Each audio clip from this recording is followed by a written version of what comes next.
You're listening to the Shit You Can't Make Up podcast, a conversation with friends, hosted by Marisol Sanchez.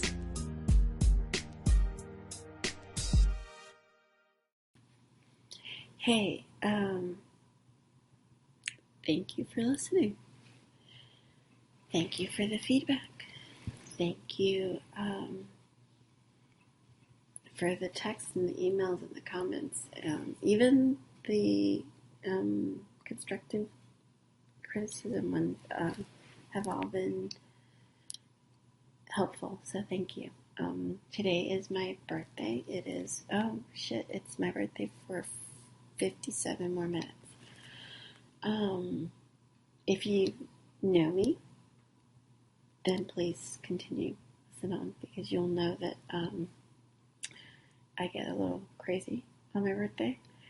If you don't know me, and I would strongly suggest you listen to the birthday podcast previously recorded to understand what this one's about.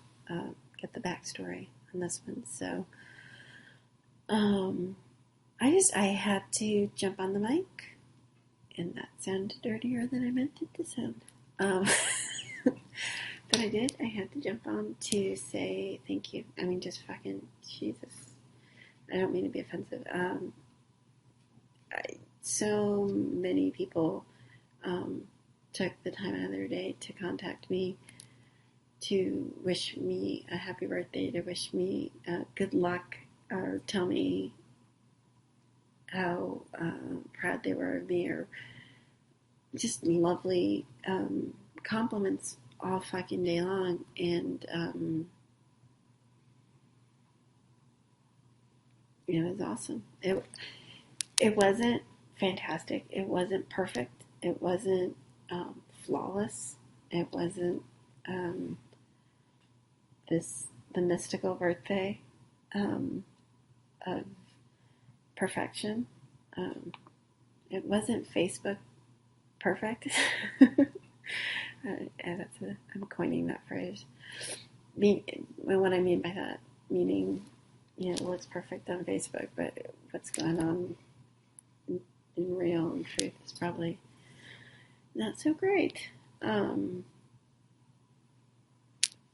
But overall, it was fantastic.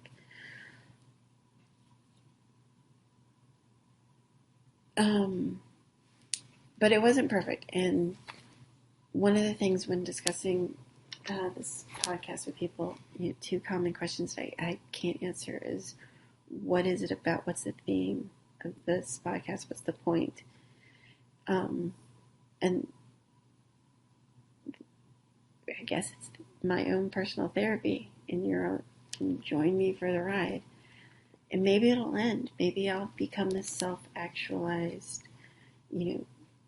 physically, mentally, and spiritually, congruent person that doesn't need to process shit.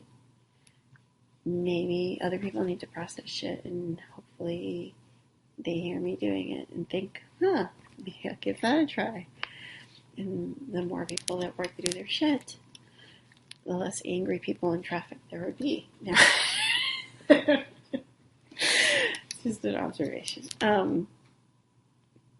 That's an observation being in Miami for the last week. A lot of angry people in traffic.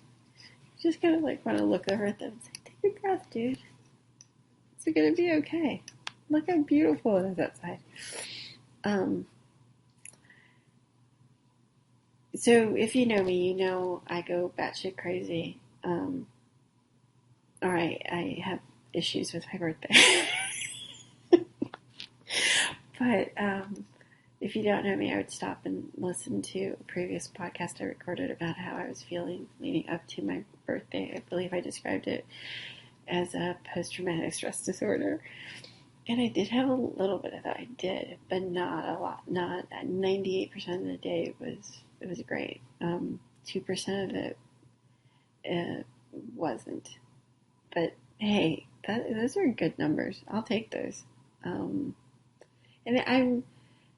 I want to recognize two, again, completely opposing point of views, but one point of view is I'm really kind of proud of myself because generally this time of year, my birthday, I get triggered like a month before, and I begin to spiral, and emotionally I'm just not. I'm as far removed from grounded as you can be, and just by the time my birthday rolled around, complete hot mess, depressed, ugly. Just when I say ugly, I'm just saying my soul is, a horrible gift receiver, just a bad place.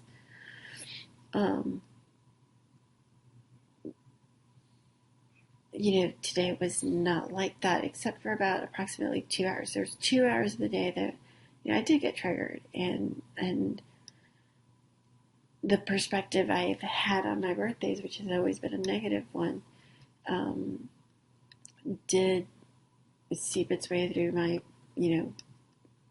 body.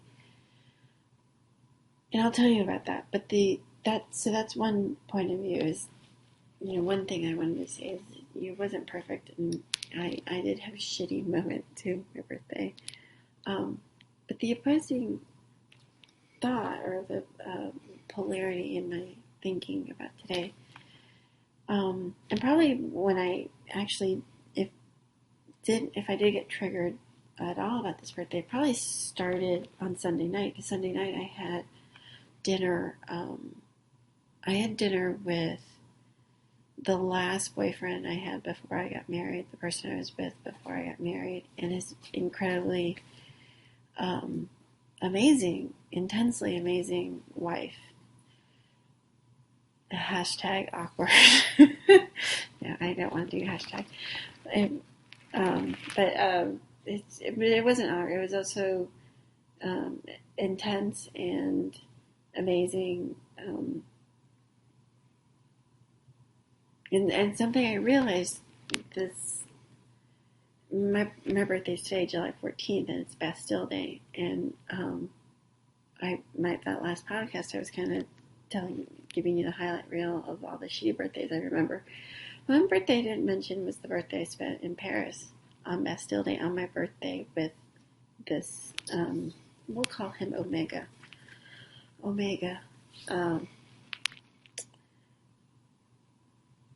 And that's probably when I got triggered, because when I was driving home, when he reminded me of it, it felt like I couldn't stop it, because I was like, oh shit, that's right.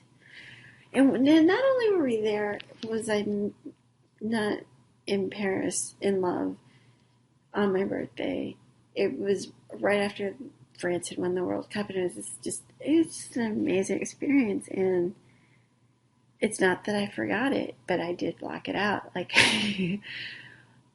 I focused on all the negative ones.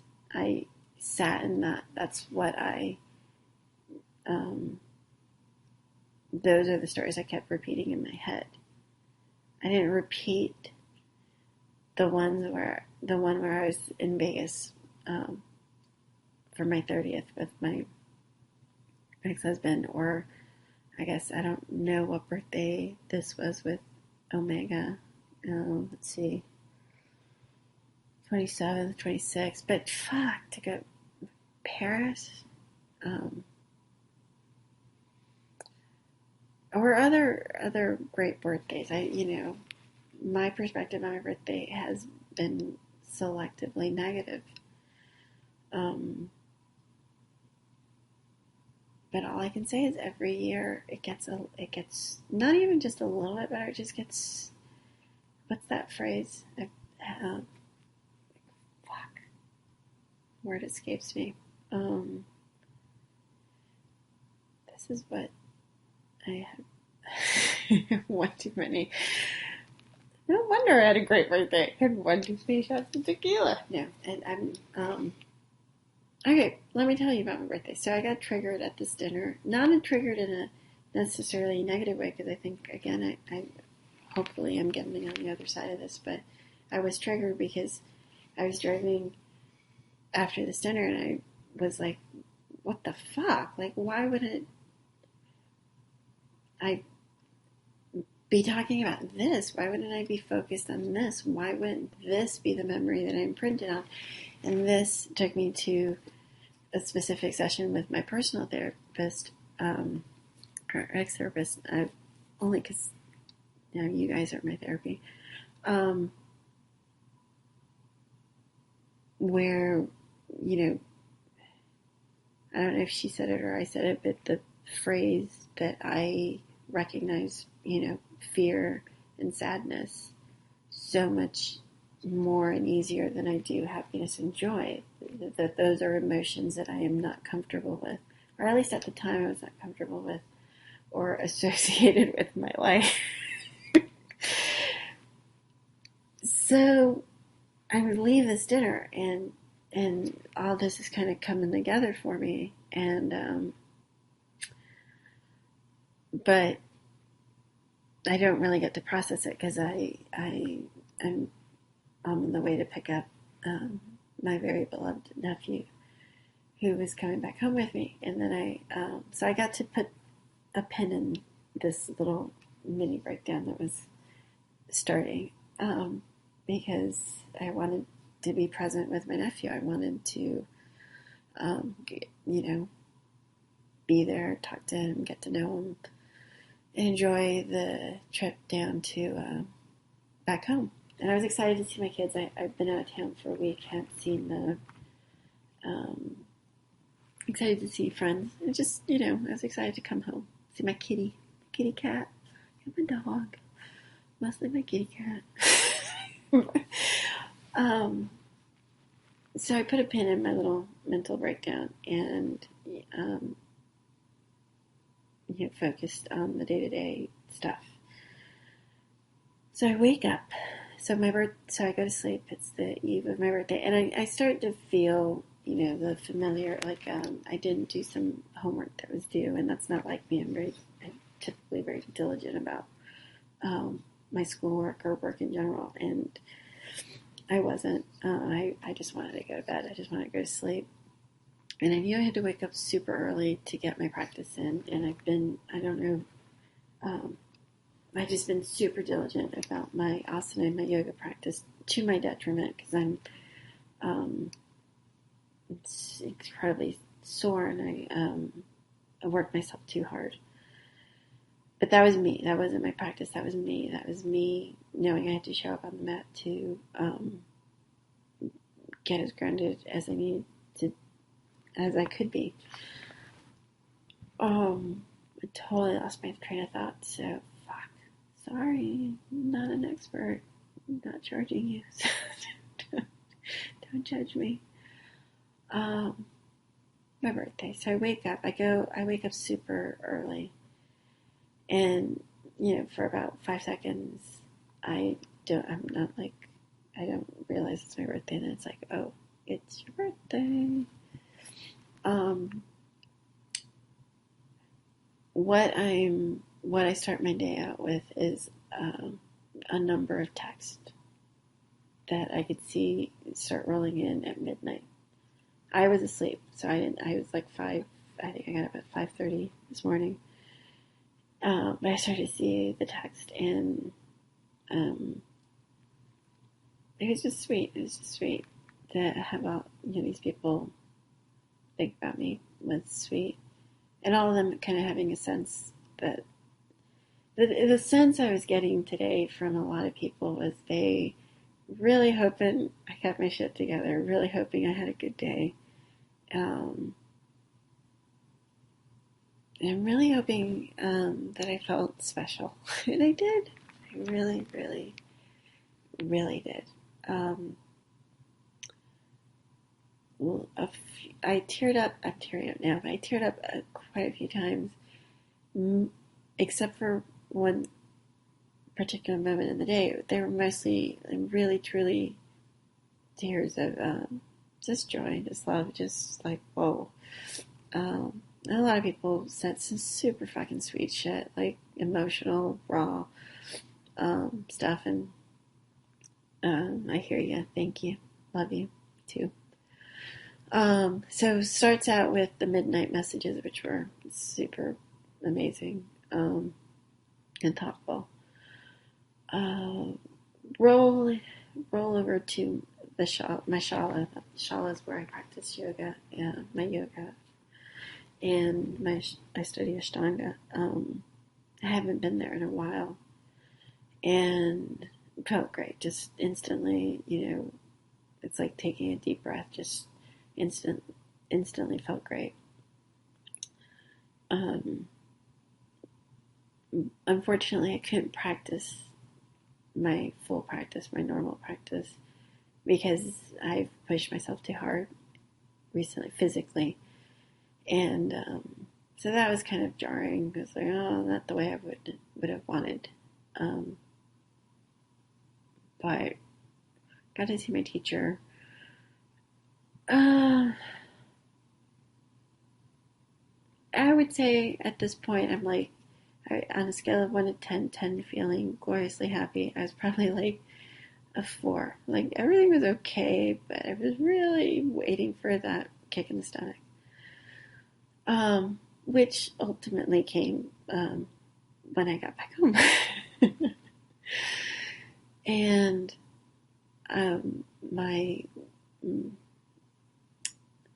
it was basically what triggered me was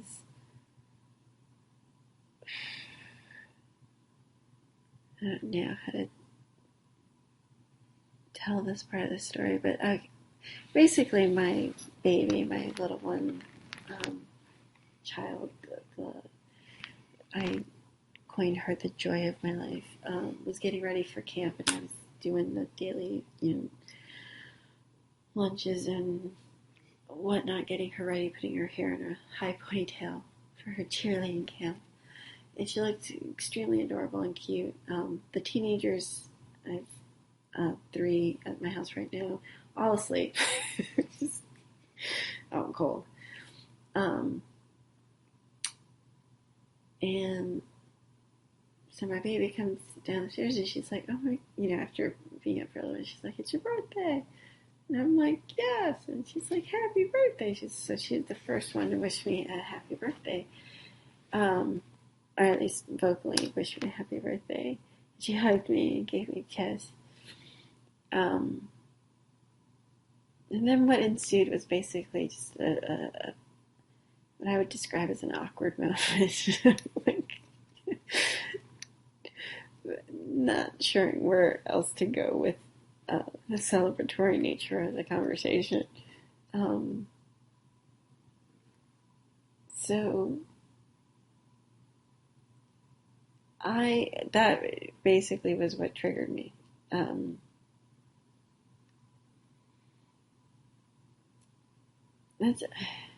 don't know how to tell this without, it's complicated. I'm not putting this on my 9-year-old child. She was perfect. She's perfect. My kids, in the sense that everyone is just a lovely human being. It's not that she didn't trigger me. It was,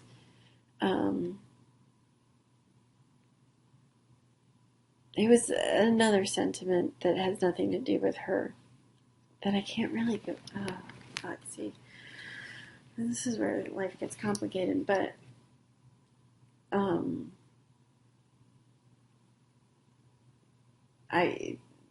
this interaction with my child and the complicated feelings of her not having a card or a gift to share with me, which again, I'm not putting on my 9-year-old child. I'm not putting on anyone. But there was this awkward moment where I could see on her face the realization and some communication was exchanged where, honestly, I felt bad for her. And it was all good. We hugged, everything was good. But after I dropped her off in gymnastics or cheer and I came home, that's when I was able to just feel, I felt, I wasn't worthy enough to get the card or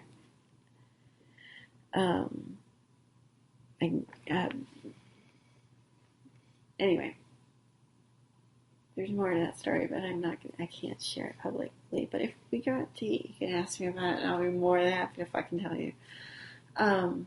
Anyway, so that triggered me, and that led me to go, basically put on sweats, crawl back into bed, literally get into a ball, put the sheets over, and cry. Just feel like shit. Simultaneously, again, polarities. Simultaneously being, my phone was like lit up like a Christmas tree. I couldn't shut it off because I didn't have one of my kids with me, and I have a paranoia about when one of my kids aren't with me to make sure I have access to my phone. And then the text and the Facebook messages and all aspects of social media, I was just getting so much love and attention. But at that moment, I just was feeling like shit. And it was, the universe has a really funny way of working. But at those specific moments, I got specific texts from specific people that just truly touched my heart. And it was just kind of horrifyingly awesome, I guess. But it only lasted for just a little bit of my day. Because I got out of bed and I was like, I'm not going to do this. And very sweet. My nephews, I have two nephews from my mother's side of the family. And they're just both, I'm so amazingly proud of them. And so my nephew, who's going to be 14 soon, comes down the stairs. So he would be the second person to verbally wish me a happy birthday. And my eyes are red. I don't know if he could tell. I think I asked him if I was upset or not. But it was so sweet because he's like, I don't know if I want to wish you a happy birthday or not. Like, he just didn't know how to react. And that just lightened the mood. And I just started laughing. And it ended up, the other teenagers, my twins, got up. And we started a game of Risk, which is always fun. It's definitely fun with my kids.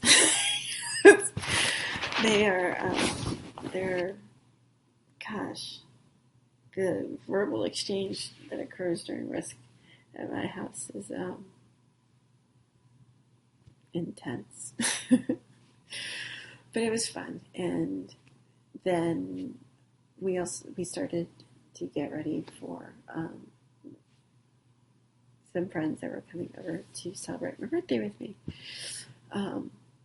And all I did was order pizza and go get some drinks and a slew of wonderful, lovely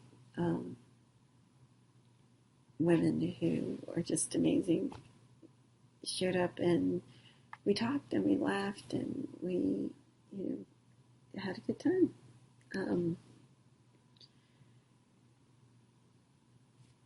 I had a great birthday, and I just had a great birthday. I had a little bit of not wonderful moments, and I could focus on that, and I could dwell on that, but overall, I couldn't be luckier. Couldn't fucking be luckier. So I'm going to end on that note. I'm going to end with the big thank you, a big namaste. And I think I say too much. Anyway, I have 2 other podcasts coming up. I think when I say coming up, meaning they're kind of percolating in my head, and I have to work it out and practice them a little bit, I think. But one is about relationships, because I just have so many questions that I want to answer. I want answered. And one about basically going back home and my culture and that one I might tell in a bit, because I think that one is still working itself out. Its story, it's still being written. Thank you for listening. Thank you for the feedback. Fuck it. Thank you. Love you. Talk to you later.